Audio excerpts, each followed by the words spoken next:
Mas passar por que o homem que é vítima, que morreu, tem o rosto dele aqui certinho, bonitinho para todo mundo ver. E o assassino está com o rosto borrado. Que história é essa? São as leis brasileiras, meu amigo e minha amiga. Você pode até não concordar, mas você tem que respeitar. E eu sei respeitar as leis brasileiras. Também não concordo, mas respeito. Quem matou tem o rosto borrado, por enquanto. Ele está sendo procurado. O enteado ingrato que 20 anos depois teve coragem de assassinar o padrasto. Vamos ver. Yasmin não teve tempo de abraçar o pai no Natal. Eu nem consegui entregar o presente de Natal do meu pai. Eu fui passar a véspera com a família do meu esposo. E dia 25 eu ia ver ele, eu ia entregar o presente dele. A gente está destruída porque meu pai, ele não era perfeito nem santo como ninguém é, mas ele era uma pessoa de coração muito bom, sabe? Ele tirava da boca dele para dar para outra pessoa. Ele não merecia esse fim que ele teve. E tá doendo muito, a gente tá muito abalado, que a gente não esperava isso. Alberto foi morto de forma cruel nesta rua em Jundiaí, no interior de São Paulo. A pessoa não teve chance nenhuma de defesa. Ele poderia muito bem ter dado um murro na cara do Alberto, desmaiado na sequência, chamar a polícia. Mas para ele foi mais prático, mais fácil pegar um pedaço de pau e espancar. Tanto que ele foi em caixão lacrado. Isso a gente deseja para ninguém. Independente dos defeitos que ele tinha, ele era uma pessoa como outra qualquer. Uma discussão banal. Tá, eu quero que dê um jeito no carro que atrapalha o meu caminho de entrar. Que se alguém... É que a gente não lembrou de tirar foto, mas eu ia mostrar como que tá o carro lá. Ele chegou pra mim e falou... Ele falou assim, ó, irmã, eu preciso de dar um jeito nesse carro. Eu vou falar com o Lucas. O motoboy Alberto, de 55 anos, não resistiu aos ferimentos causados, segundo a polícia, pelo próprio enteado. Quando ele começou a se relacionar com ela, ela já tinha 2 filhos pequenos e ele criou os 2. E quem imaginaria que a pessoa que ele criou ia fazer isso com ele, né? Alberto era casado há 20 anos com Elaine. Ela já tinha um filho, o Lucas. O Alberto estava divorciado quando conheceu a Elaine, que também tinha se separado recentemente. Ambos tinham filhos de relacionamentos anteriores e quando Alberto decidiu ficar com a Elaine, decidiu também assumir os filhos dela. O Lucas, inclusive, tinha 3 anos de idade quando conheceu o padrasto Alberto. A família de Alberto confirma que ele tratava o Lucas como se fosse filho dele. Tinha muito carinho por ele, então ajudou na criação do menino. Os dois tinham um bom relacionamento. A família afirma que Alberto era muito feliz, dizia que gostava muito dos enteados e também cuidava dos filhos dele, mantinha a relação com todo mundo. Estava muito contente com o relacionamento e falava que tratava eles como se fossem filhos mesmos.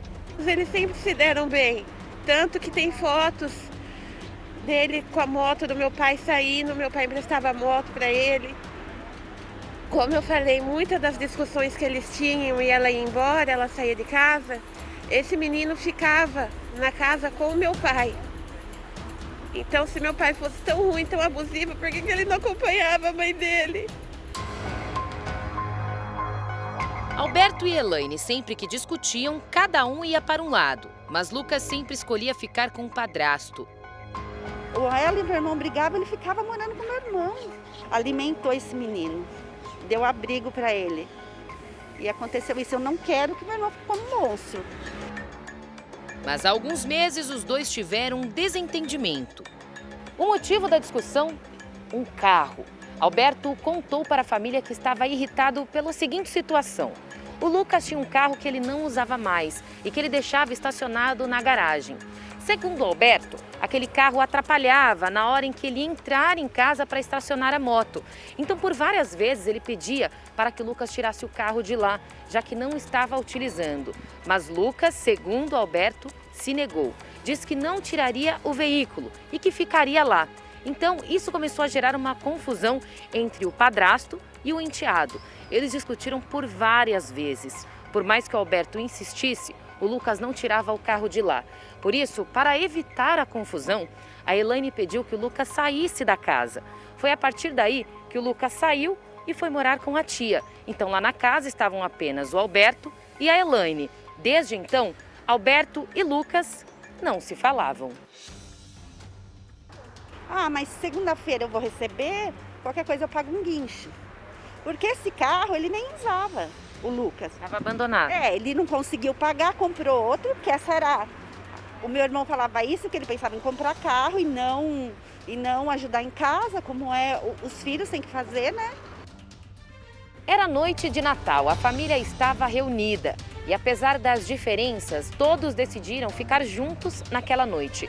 Inclusive o Alberto e o Lucas. Só que eles não estavam conversando. Eles passaram a noite na casa da tia do Lucas. Foi tudo tranquilo, segundo testemunhas, até que o Alberto e a Elaine decidiram ir embora. Eles moravam em uma casa bem próxima aqui deste bairro. Eles subiram na moto, foram embora, os outros parentes continuaram aqui. Só que na madrugada, o Alberto acordou e disse para a Elaine que iria voltar aqui para conversar com o Lucas, resolver a situação do carro, pedir que ele tirasse de lá, até para que os dois não brigassem mais. A Elaine pediu que ele não viesse para cá, mas o Alberto insistiu. Saiu de casa sozinho, de moto, e veio até aqui. A polícia sabe, por conta de algumas testemunhas que falaram na delegacia. A versão oficial ainda é investigada. Mas o que se sabe até agora, segundo o delegado, o Alberto chegou, parou a moto aqui na frente da casa, foi até o portão e chamou pelo Lucas.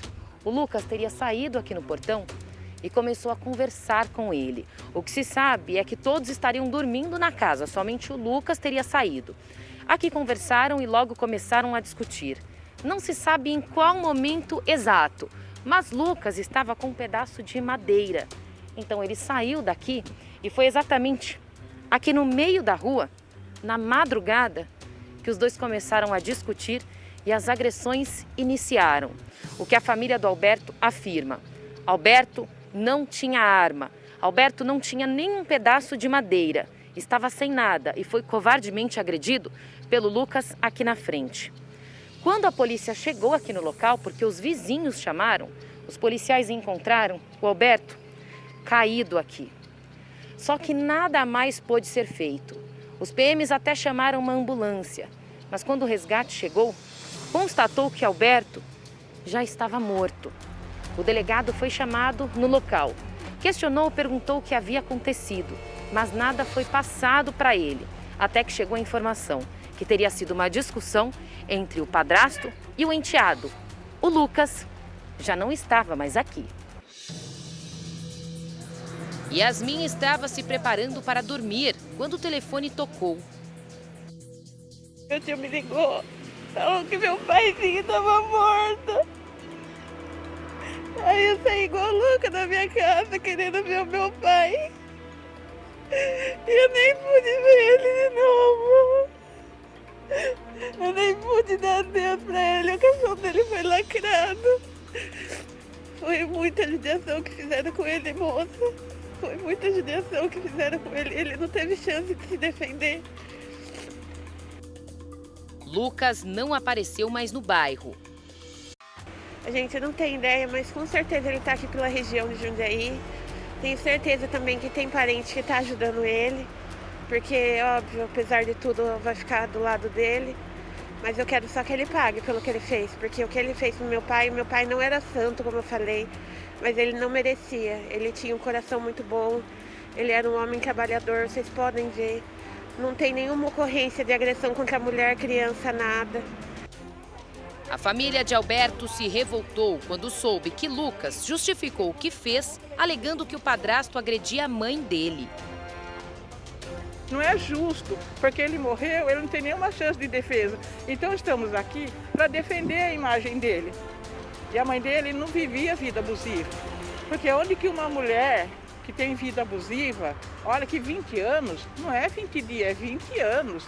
Que mulher livre, forte, saudável, jovem ainda, moça ainda, vai viver 20 anos com o cara? sobre pressão, sobre vida abusiva.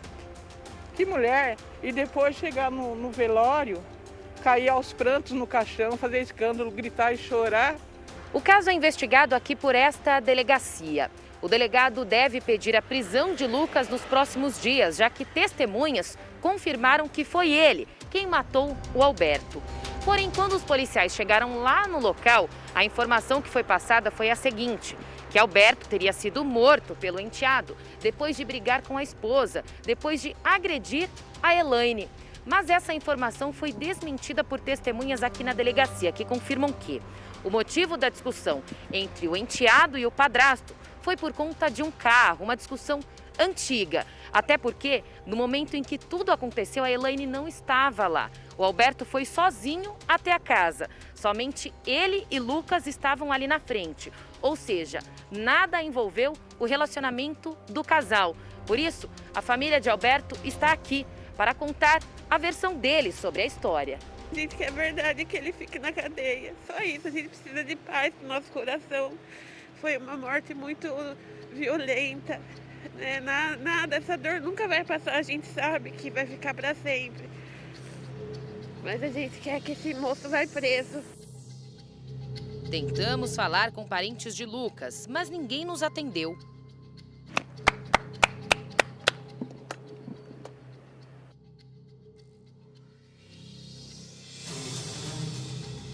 Alberto trabalhava como motoboy e era muito apegado à família.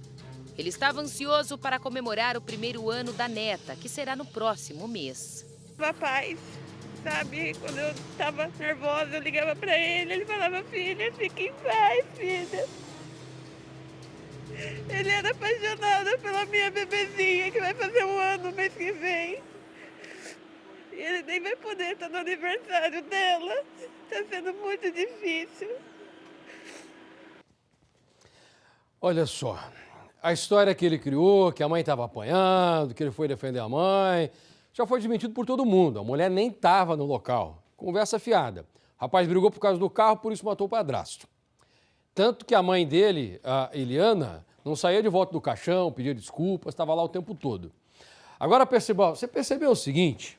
O quanto esse rapaz é sem vergonha?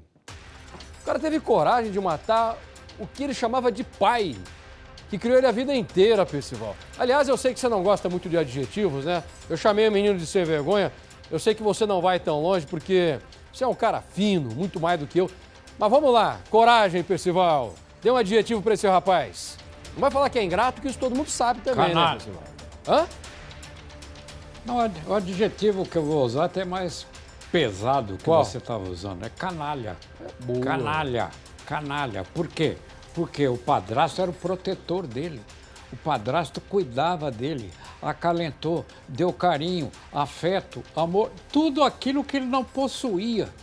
E o resultado foi esse aí. A motivação já está comprovada, é extremamente fútil. O carro do Lucas, que ele deixava lá para atrapalhar a vida do padrasto, ele nem mexia no carro, Passaia. O carro ficava estacionado lá. E por que ele criava obstáculos para o padrasto estacionar sua moto? É imprevisível.